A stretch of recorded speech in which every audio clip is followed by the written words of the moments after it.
ओम नमो भगवते वासुदेवाय। भाद्रपद मास के शुक्ल पक्ष की एकादशी को डोल ग्यारस, परिवर्तनी एकादशी, पद्मा एकादशी और पार्श्व एकादशी भी कहते हैं।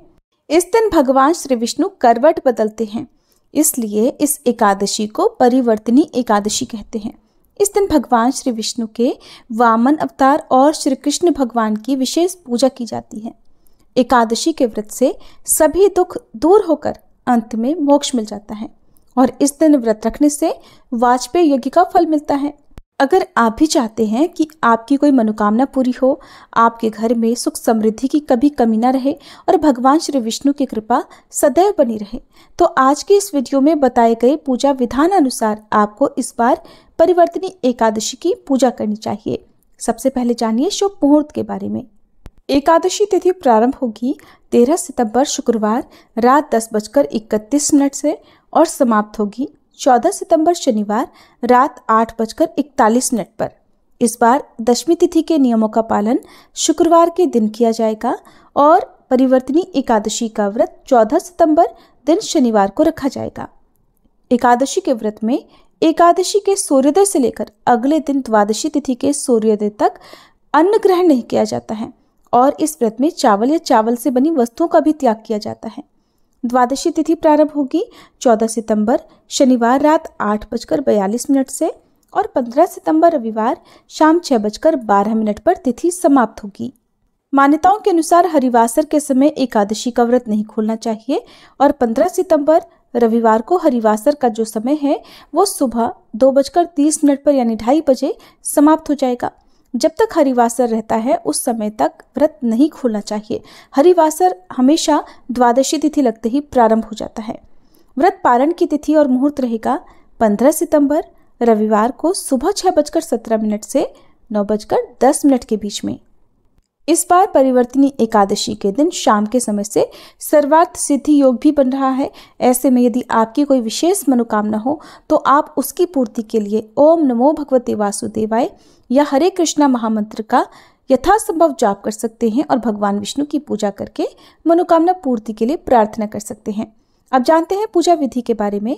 तो एकादशी से एक दिन पहले यानी दशमी तिथि की रात को आपको मन में ये संकल्प करके सोना चाहिए कि अगले दिन आप एकादशी का व्रत रखेंगे। दशमी तिथि के कुछ नियम हैं जिनके बारे में आपको जानना जरूरी है, जैसे कि दशमी तिथि को शुद्ध सात्विक भोजन ग्रहण करना चाहिए। दशमी तिथि को शाम को सूर्यास्त के बाद भोजन ग्रहण नहीं किया जाता है। लहसुन प्याज से बना हुआ भोजन आपको बिल्कुल त्यागना चाहिए और एकादशी के दिन सुबह जल्दी उठकर अगर हो सके तो ब्रह्म मुहूर्त में उठकर स्नान करने के बाद व्रत का संकल्प लिया जाता है। आपको हर महीने की एकादशी का नाम, हर महीने के पक्ष का नाम, जैसे कृष्ण पक्ष हो या शुक्ल पक्ष हो, उस पक्ष में पड़ने वाली जो भी एकादशी है उसका नाम लेकर संकल्प लेना चाहिए। अगर संकल्प लेकर कोई व्रत रखा जाता है तो उसका फल जल्दी मिलता है। संकल्प लेते समय अपने दाहिने हाथ में थोड़ा सा जल और पुष्प रखें और इस प्रकार से कामना करें कि हे श्री हरि, आपको मेरा बारंबार प्रणाम है। आज मैं भाद्रपद माह के शुक्ल पक्ष की परिवर्तनी एकादशी का व्रत विधि विधान से रखने जा रही हूँ। इस व्रत को रखने की सामर्थ्य आप मुझे प्रदान करें और आज के दिन मैं किसी भी प्रकार के किसी भी बुरे व्यसन में ना पड़ूं, मुझसे कोई गलती पाप कर्म ना हो और मुझे ऐसी सद्बुद्धि आप प्रदान करें। मेरे द्वारा रखा गया ये उपवास हे प्रभु मैं आपके चरणों में समर्पित करती हूँ। इस प्रकार से आप संकल्प लेकर भगवान के चरणों में पुष्प और जल अर्पित कर दीजिए। अब एक चौकी पर आपको पीला या लाल साफ वस्त्र बिछाकर भगवान श्री विष्णु की प्रतिमा या तस्वीर की स्थापना करनी चाहिए और फिर धूप दीप जलाकर मौसमी पुष्प मौसमी फलों से भगवान का पूजन करना चाहिए। आज के दिन चंदन का तिलक भगवान को लगाएं और यदि हो सके तो कलश की स्थापना करें। कलश आप बिल्कुल साधारण विधि से, जिसमें एक कलश में आप जल भरकर एक सिक्का, दूर्वा और सुपारी या लौंग का एक जोड़ा डालकर भी स्थापना कर सकते हैं। उसके ऊपर यदि आपका मन हो, आपकी श्रद्धा हो तो आप नारियल स्थापित कर सकते हैं, नहीं तो आप केवल दीप रख सकते हैं। जलता हुआ दीप आप उस कलश के ऊपर रख सकते हैं। भगवान श्री विष्णु के मंत्रों का जाप सच्चे मन से करते रहें। साथ में माता लक्ष्मी जी की पूजा करने से घर में सुख समृद्धि आती है, तो माता लक्ष्मी जी को लाल पुष्प अर्पित करके श्रृंगार की सामग्री अर्पित करें। आज के दिन चावल या चावल से बनी कोई भी वस्तु का सेवन नहीं किया जाता है। एकादशी के दिन चावल का दान भी नहीं दिया जाता और नहीं भगवान विष्णु की पूजा में चावल का यानी अक्षत का प्रयोग किया जाता है। इस बात का विशेष ध्यान रखें कि भगवान को जब आप भोग लगाएं तो तुलसी के पत्ते जरूर रखें और तुलसी के पत्ते रखकर केवल भगवान विष्णु को भोग अर्पित करें। माता लक्ष्मी जी को आप केवल फल या मिठाई का भोग लगा सकते हैं। विधि विधान से पूजा करने के बाद हाथ में पुष्प रखकर व्रत की कथा पढ़नी या सुननी चाहिए। सबसे अंत में श्री विष्णु चालीसा का पाठ और आरती करके अपने व्रत को पूर्ण करना चाहिए। भोग हमेशा आरती के बाद लगाया जाता है। अगर आपके पास समय हो, सामर्थ्य हो और श्रद्धा हो तो श्री विष्णु सहस्त्र नाम का पाठ करना चाहिए। इसके बाद दिन भर उपवास रखना चाहिए और उपवास रखते समय अपने मन को भगवान के चरणों में समर्पित करते हुए भगवान की कथाओं लीलाओं का श्रवण करना चाहिए। आज के दिन गरीब और जरूरतमंदों को अन्न, कपड़े आदि का दान दे सकते हैं। रात भर यदि हो सके तो जागरण करें। ऐसा संभव ना हो तो भगवान की मूर्ति के समक्ष ही रात में आपको सोना चाहिए और देर रात तक भजन कीर्तन करना चाहिए। जो लोग एकादशी के बहुत कठोर नियमों का पालन करते हैं वो एकादशी के दिन कुछ भी नहीं खाते हैं। यहाँ तक कि कुछ लोग हर एकादशी को निर्जला व्रत रखते हैं, लेकिन सबकी ऐसी सामर्थ्य नहीं होती है। तो इसके लिए आप शाम की पूजा करने के बाद फलों के जूस का, फलों का या फिर दूध आदि का सेवन कर सकते हैं। अगले दिन द्वादशी तिथि को फिर से आप एक बार भगवान का पूजन करें। दान में दी जाने वाली सामग्रियों को रखें मंदिर में और दान की सामग्री में गंगा जल छिड़ककर शुद्ध करें। धूप दीप जलाएं। द्वादशी तिथि के दिन तुलसी माता की पूजा अवश्य करनी चाहिए और एकादशी के दिन भी सुबह और शाम तुलसी जी के पौधे में दीप जलाना चाहिए। द्वादशी तिथि के दिन तुलसी जी के पौधे के समीप बैठकर तुलसी चालीसा का पाठ पढ़ें या सुने और तुलसी माता की कथा का श्रवण करें।